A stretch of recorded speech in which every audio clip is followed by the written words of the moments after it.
देवरानी का हार। कहने को तो सपना जॉइंट फैमिली में रहती थी, पर फिर भी सपना अपनी जिठानी कोमल पर जरा भी विश्वास नहीं करती थी, क्योंकि कोमल का पति कम कमाता था और सपना का पति रवि एक अच्छी जॉब करता था।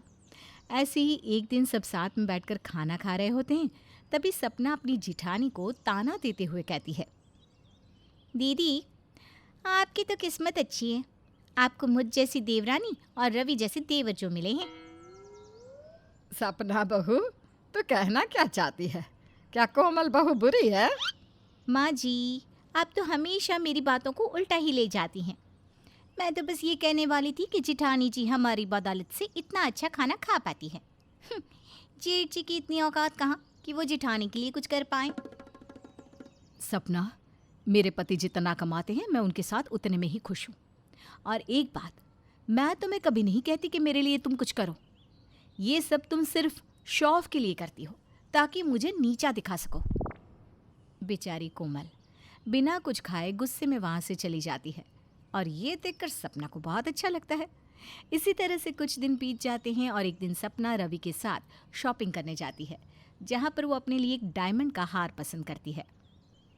वाह, ये हार कितना सुंदर है। मेरी तो इस हार से नजर ही नहीं हट रही रवि, मुझे ये हार चाहिए। सपना, ये हार बहुत महंगा है, तुम इसके बदले कुछ और ले लो ना। मैंने कहा ना, मुझे यही हार चाहिए। अगर आपने मुझे ये हार नहीं दिलाया तो मैं आपसे बात नहीं करूँगी। आखिर मुझे ये हार जेठानी जी को जो दिखाना है, उनके अंदर बहुत घमंड था ना कि उनका पति मेरे पति से कम कमाता है, पर फिर भी उनके पति ने उन्हें हार ला कर दिया। और अब जब वो मेरा हार दिखेगी तो अपने आप ही जलकर कोयला हो जाएंगी। इतना बोलकर सपना रवि से नाराज होकर बैठ जाती है, जिसके चलते ना चाहते हुए भी रवि को वो हार खरीदना पड़ता है। और हार लेकर सपना बहुत खुश होती है। वो घर में सभी को अपना हार दिखाती है। देख रही है माँ जी, ये हार कितना सुंदर लग रहा है मुझ पर। पता भी है कितना महंगा है। आज ही रवि जी ने ये हार दिलाया है मुझे। हाँ बहू, बहुत अच्छा हार है और तुझ पर अच्छा भी लग रहा है। अब जाकर इसे संभाल कर तिजोरी में रख दे। नहीं माँ जी, मैं अपने हार को तिजोरी में नहीं रखने वाली। इस घर में बहुत से लालची लोग हैं जिनकी नज़रें मेरे ही सामान पर रहती हैं। इस हार को तो मैं अपने कमरे में अपने पास रखूंगी। एक बार फिर सपना अपनी जेठानी को जलाने की कोशिश करती है, साथ ही साथ उसे ताने भी देती है। अब जैसे ही सपना हार लेकर अपने कमरे में जाने लगती है, तभी वहाँ उसकी बहन करिश्मा आ जाती है। दीदी, देखो मैं आपसे मिलने आ गई। मुझे ना आपकी बहुत याद आ रही थी। हाय मेरी प्यारी बहन, तो मुझसे कितना प्यार करती है। अच्छा देख, तेरे जीजा जी ने मुझे ये डायमंड का हार दिलाया है। जानती भी है कितना महंगा है। सच में दीदी, ये हार तो बहुत सुंदर है और काफ़ी महंगा भी लग रहा है। काश कि ऐसा हार मेरे पास भी होता। दीदी की किस्मत कितनी अच्छी है, उनके पास हर वो महंगी चीज़ है जो उन्हें चाहिए होती है। अच्छा देख और बता, कैसा लग रहा है ये हार मुझ पर? आप ना बिल्कुल हीरोइन लग रही हो दीदी इस हार में। ऐसा लग रहा है जैसे ये हार आपके लिए बना हो। चल पगली। अच्छा ये बता, तू इस बार कितने दिनों के लिए आई है? इस बार तो ज़्यादा दिन रुकेगी ना? हाँ दीदी, इस बार ना पूरा 1 महीना रह कर जाऊँगी। सपना, तुम्हें नहीं लगता तुम्हारी बहन थक गई होगी? उसे अंदर लेकर जाना चाहिए तुम्हें। करिश्मा, तुम अपनी बहन के साथ कमरे में जाओ, मैं तुम्हारे लिए कुछ खाने को लाती हूँ। अब सपना और करिश्मा कमरे में जाकर खूब सारी बातें करते हैं, तो वहीं दूसरी ओर सपना अपनी बहन के सामने अपने हार को अलमीरा में रख देती है। अब इसी तरह से कुछ दिन बीत जाते हैं और एक दिन पूरा परिवार पार्टी में जाने के लिए तैयार होने लगता है। अरे कहाँ मर गई तुम दोनों? आज पूरे दिन तैयार ही होती रहोगी क्या? वाह भला औरतें कभी जल्दी तैयार हो सकी है।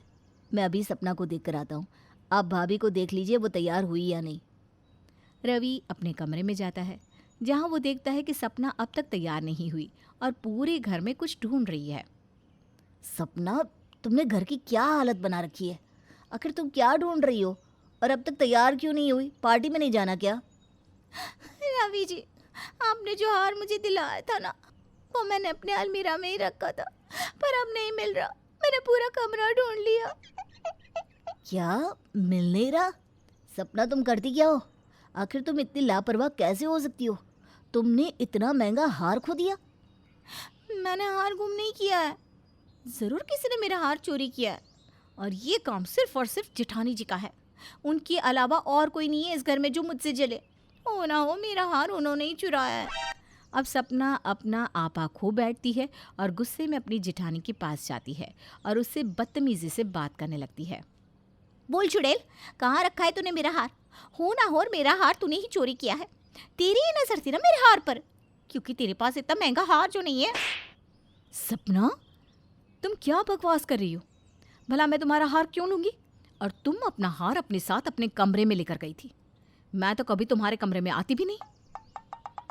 सपना बहू, ऐसे ही किसी पर इल्ज़ाम नहीं लगाते।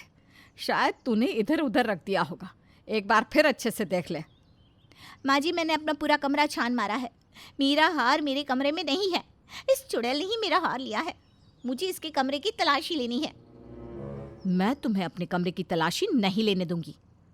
देखा देखा माँ जी, कैसे ये मुझे अपने कमरे की तलाशी लेने से रोक रही है। हो ना हो ये हार इसी के पास है। अब सपना ज़बरदस्ती अपनी जेठानी के कमरे में जाती है और उसके कमरे की तलाशी लेती है। सपना को अपनी जेठानी के कमरे से भी हार नहीं मिलता, जिसके बाद माला और रवि सपना को भला बुरा सुनाते हैं। अब 2 दिन बाद करिश्मा अपना सामान पैक करके घर से जाने की तैयारी में लग जाती है। तभी माला करिश्मा से कहती है, अरे करिश्मा बेटा, तूने अपना बैग पैक कर रखा है, कहीं जा रही है क्या? हाँ हाँ आंटी जी, माँ का फ़ोन आया था, उनकी तबीयत ठीक नहीं है, मुझे जाना होगा। दीदी तो हार के सदमे में है, आप उन्हें बता देना। हाँ।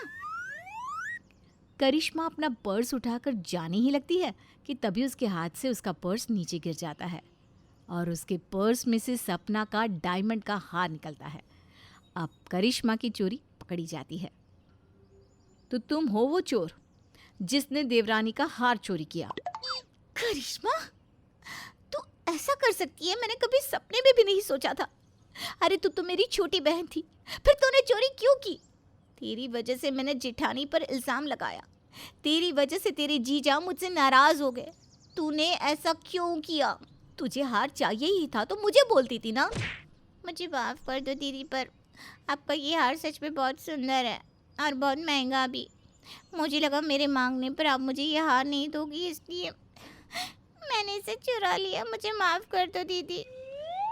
करिश्मा अपनी बहन से अपनी गलतियों की माफ़ी मांगती है, पर सपना करिश्मा की वजह से पहले से ही अपनी जेठानी की नज़रों में गिर चुकी थी। इसलिए वो अपनी गलती सुधारने के लिए अपनी बहन को अपने घर से निकाल देती है और फिर उससे कभी ना आने को कहती है। साथ ही साथ सपना अपनी गलती के लिए अपनी जेठानी से माफ़ी मांगती है और उसे नीचा दिखाना बंद कर देती है।